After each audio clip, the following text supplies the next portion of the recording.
Chess number D10, first call. Chess number D10, second call. Chess number D10, final call on stage.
ഈ താഴ്വരെ ശത്രുക്കളുടെ ശവങ്ങൾ കൊണ്ട് നിറയ്ക്കണം. വേഗം വരൂ.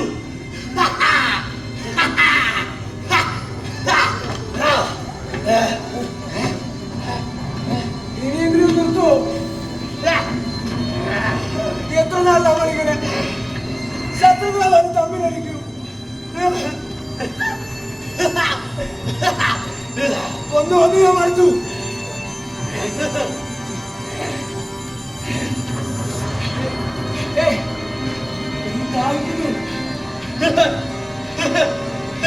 ദാഹിക്കുന്നു.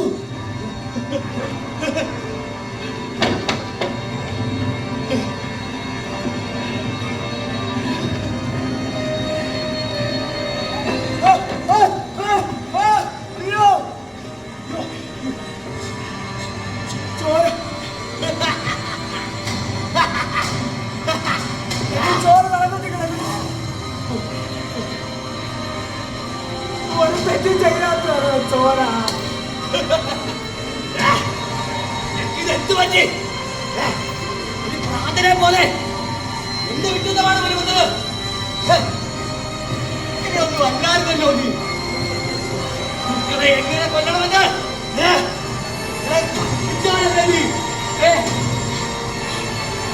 യുദ്ധം തുടങ്ങിയത്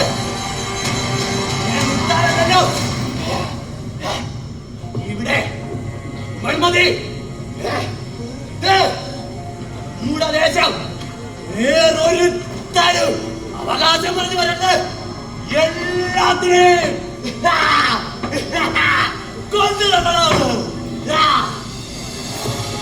അതെ, എനിക്ക് ഭ്രാന്താണ്.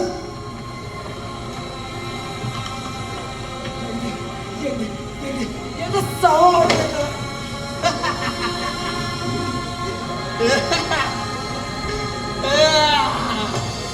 എന്റെ കൂട്ടുകാരൻ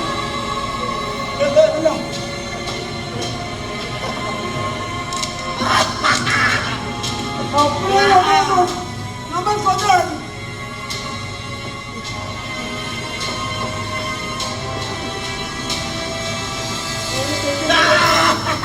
ഈ പിന്നെ കുഞ്ഞുങ്ങളെ പോലെ നമ്മൾ കൊന്നില്ലേ? അല്ല ഞാനാ, എന്റെ ഈ കൈകൾ കൊണ്ട ഞാനാ. നിൽക്കുന്നവരെ കൊന്നു തന്നെ ചെയ്യും. ഞാൻ നമ്മുടെ ദേശത്തിന് വേണ്ടിയല്ലേ? എന്റെ ദേശം ഈ ദേശം നമുക്ക് എല്ലാവർക്കും ആവശ്യം. നമ്മുടെ അപ്പനമ്മ ദേശം തലോറ ഓടിക്കളിച്ച് നടക്കുന്ന നിനക്ക് തെറ്റി. എന്റെ ദേശം പിതാക്കന്മാർ മണ്ണ് സംരക്ഷിക്കുവാൻ തലയ്ക്ക് യുദ്ധം. മരണമൊക്കെ മരണം മാത്രമേ യുദ്ധം തുടങ്ങാൻ വളരെ എളുപ്പമാണ്. അത് അവസാനിപ്പിക്കും. നമ്മൾ പാടുപെടും. ക്ഷമയെ നീ പരീക്ഷിക്കരുത്. ഇതാരെ അനുകൂലിക്കുന്നതെന്നറിയാമോ? ദേശദ്രോഹികളെ, തീവ്രവാദികളെ, നാടിനെ നശിപ്പിക്കുന്ന നീചന്മാരെ. നീയെതിരെ നിൽക്കാനാവില്ലെങ്കിൽ ഇവിടെ നിന്നും പോകുന്നതാ നല്ലത്. ശത്രു, അതിനാരാണ് നമ്മുടെ ശത്രു? ഒരു കണക്കിന് എല്ലാവരും മനുഷ്യരല്ലേ? നിർത്തിക്കാതിന്റെ തത്വം. നിങ്ങളുടെ കൂടെ നിൽക്കാനാവില്ലെങ്കിൽ ഒന്ന് പോകുന്നതാ നല്ലത്. നിന്റെ നാവ് തുറന്നാൽ ഈ ഒരു ഓർമ്മയായി മാറും.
തലമുറകൾക്ക് വേണ്ടിയാണിത്.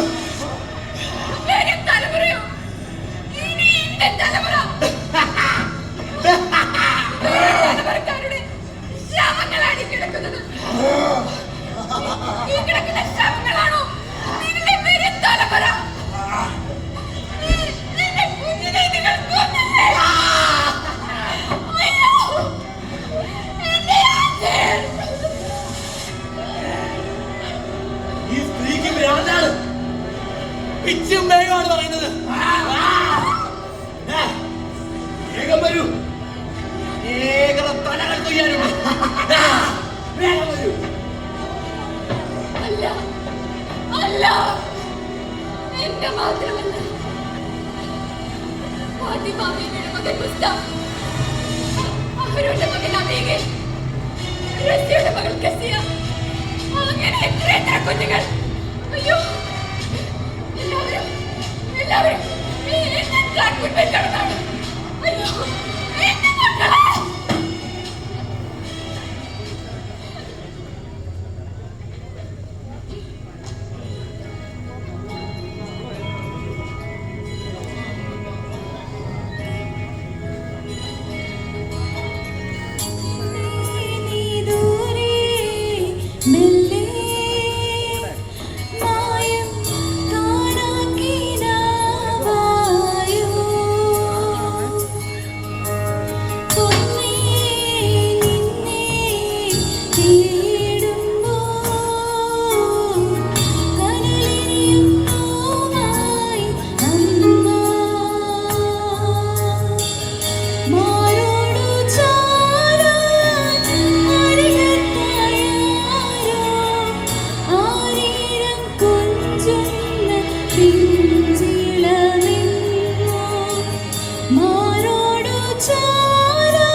ഒന്നും അറിയാത്ത പിഞ്ചു കുഞ്ഞുങ്ങളാണ്.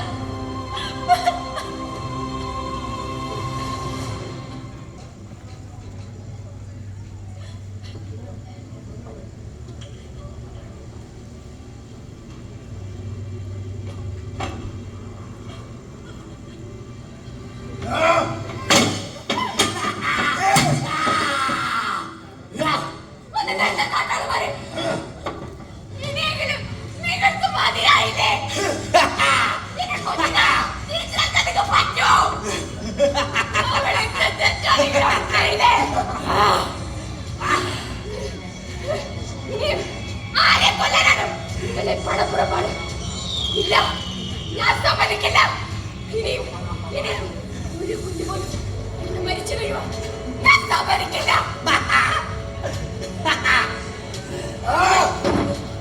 നിന്റെ സമ്മതം അതാർക്ക് വേണം? ചെയ്യുന്നതാണ് ശരി. നിങ്ങൾ ചെയ്തത് മാത്രമാണ് ശരി.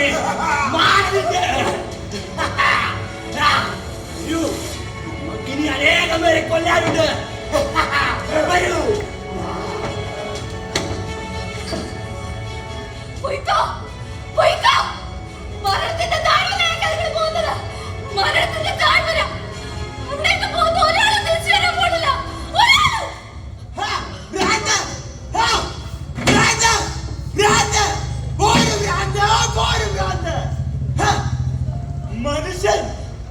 മനുഷ്യനെ കൊല്ലുന്നു. അയ്യോ, ഭ്രാന്തന്മാരുടെ ലോകം. എനിക്കും ഭ്രാന്ത്, എനിക്കും ഭ്രാന്ത്. നിങ്ങൾക്കും ഭ്രാന്ത്, നിങ്ങൾക്കും ഭ്രാന്ത്. നിങ്ങളൊക്കെ എന്തിനാണ് ഈ നിലവിളിക്കുന്നത്?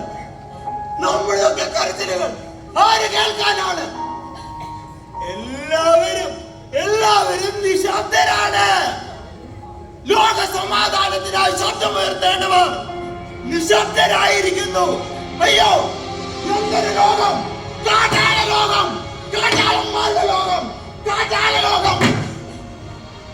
എനിക്കൊന്ന് ഉറക്കത്തിരുന്ന് നിലവിളിക്കണമെന്നുണ്ട്. പക്ഷേ എന്റെ കണ്ണുനീർ വറ്റിയിരിക്കുന്നു. കണ്ണുകളിൽ നിന്ന് ഇനി ഒഴുകുവാൻ കണ്ണുനീരില്ല. കണ്ണിൽ പ്രത്യക്ഷപ്പെടുന്നത് ശവങ്ങൾ മാത്രമാണ്. ജീവനുള്ള ശവങ്ങൾ. എന്റെ ഹൃദയവും വല്ലാണ്ട് മരവിച്ചിരിക്കുന്നു. അയ്യോ, ശവങ്ങൾ, ശവങ്ങൾ ഭൂമിയിൽ നിന്ന് നിലവിളിക്കുന്നു. ന്യായത്തിനായി, സമാധാനത്തിനായി നിലവിളിക്കുന്നു. നിലവിളി ഉയർത്തുന്നു. ആര് കാണാൻ, ഇതാര് കേൾക്കാൻ? അയ്യോ, ഇതെന്തൊരു ലോകം! ഇതെന്തൊരു ലോകം! ഇതെന്തൊരു ലോകം! ആരാണ് ഇതിന് കാരണക്കാരൻ? നിങ്ങളാണോ? അല്ല, അതാരില്ല. എന്റെ പഠിച്ചോനെ, നീ ഇതൊന്നും കാണുന്നില്ലേ?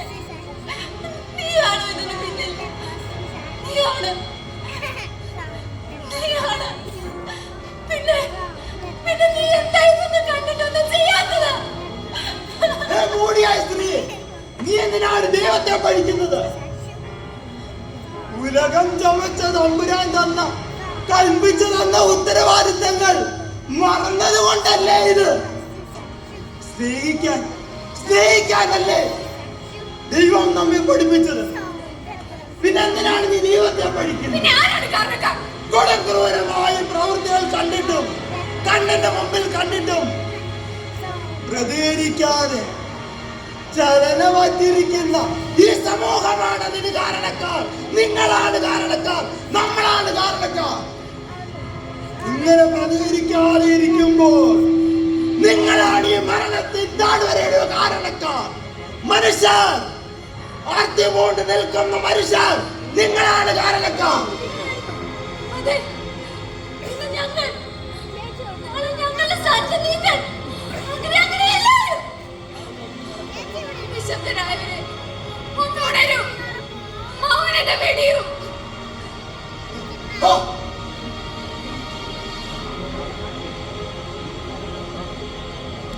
എന്ന് വട്ടാണ് നീ പുലുമ്പുന്നത്.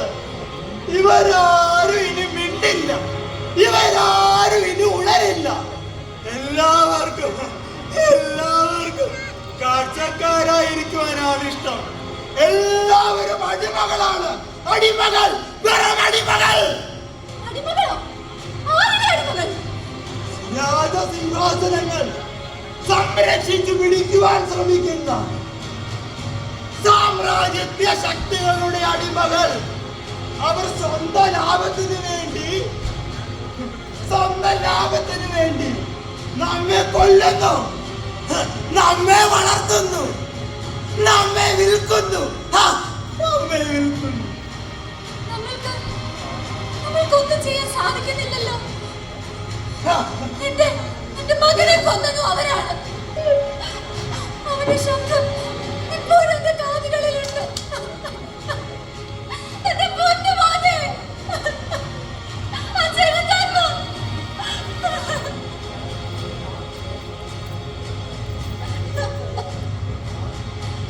നമ്മുടെ കുഞ്ഞുങ്ങൾക്ക് സംഭവിച്ചത് ഇനി ഒരു കുഞ്ഞുങ്ങൾക്കും സംഭവിക്കാൻ നമ്മൾ അനുവദിക്കരുത്.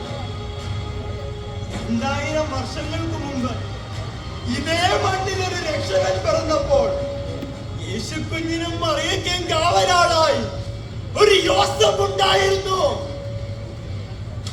നമുക്കും യോസഫുമാരാകാം, ഈ നൂറ്റാണ്ടിലെ യോസഫുമാരാകാം, സംരക്ഷകരാകാം, സമൂഹത്തെ സംരക്ഷകരാകാം. ഇനി ഒരു കുരുന്ന് പോലും മടിച്ചു വീഴുവാൻ നമ്മൾ സമ്മതിക്കരുത്.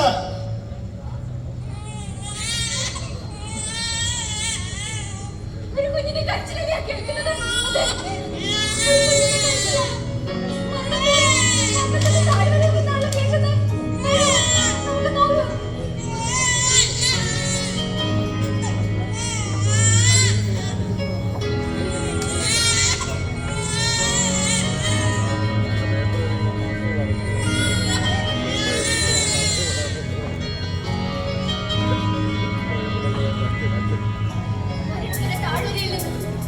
ജീവന്റെ അവശേഷം ജീവനുള്ള കുഞ്ഞു മാലാക എന്റെ കയ്യിൽ തരൂ. ഇവനെ നമുക്ക് സംരക്ഷിക്കാം. ഒരു ദുഷ്ടശക്തിക്കും വിട്ടുകൊടുക്കരുത്. ജീവൻ കൊടുത്തു നമുക്ക് സംരക്ഷിക്കണം. അതെ, ഈ കുഞ്ഞിനെ നമുക്ക് വളർത്താം. പ്രതീക്ഷയുടെ ഉറവകൾ ഇനിയും ഒറ്റപ്പോയിട്ടില്ല. കൂട്ടമരണങ്ങളുടെ പരമ്പരകൾ അരങ്ങേറുന്നതിന്റെ മധ്യത്തിലും ജീവന്റെ തിരുശേഷിപ്പുകൾ അവസാനിക്കുന്നില്ല. ഇവൻ നമ്മുടെ ജീവിതങ്ങൾക്ക് സമാധാനം തരട്ടെ. ഇവൻ നമ്മുടെ ഈ താഴ്വരെ പ്രകാശമുള്ളതാക്കട്ടെ, ജീവനുള്ളതാക്കട്ടെ. കുഞ്ഞേ, നീ സമാധാനമായി ഉറങ്ങൂ. നിനക്ക് കാവലായി ഞങ്ങളുണ്ട്.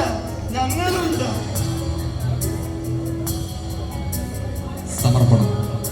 യുദ്ധവും കലാപങ്ങളുമെല്ലാം തകർത്തെറിയുന്നത് ഒരു ജനതയുടെ തന്നെ സ്വപ്നത്തെയും ജീവന്റെ അനുഭവങ്ങളെയുമാണെന്ന് വർത്തമാനകാല സംഭവങ്ങൾ വിളിച്ചോതുന്നു. ഉക്രൈനിലും പലസ്തീനിലും ഇസ്രായേലിലും പട്ടുപോയ എത്രയോ ജന്മങ്ങൾ, അനാഥമാകപ്പെട്ട എത്രയോ ബാല്യങ്ങൾ, പലായനത്തിന്റെ കയ്പുനീർ രുചിച്ച എത്രയോ മനുഷ്യർ. പിറന്നു വീഴുന്ന ഓരോ കുഞ്ഞും ദൈവത്തിന് ഈ ലോകത്തെക്കുറിച്ചുള്ള പ്രതീക്ഷകൾ അസ്തമിച്ചിട്ടില്ല എന്നതിൻ്റെ അടയാളമാണ്. നമുക്ക് ഉണരാം. നിശബ്ദരാക്കപ്പെട്ടവരുടെ ശബ്ദമാകാം. ഈ ലോകത്തെ മരണത്തിൻ താഴ്വരയാക്കുന്ന ശക്തികൾക്കെതിരെ ശബ്ദമുയർത്താം. ഇരയായി തീരുന്നവരോടൊപ്പം നിൽക്കാം. മരണത്തിൻ താഴ്വര ജീവന്റെ താഴ്വരയാകട്ടെ.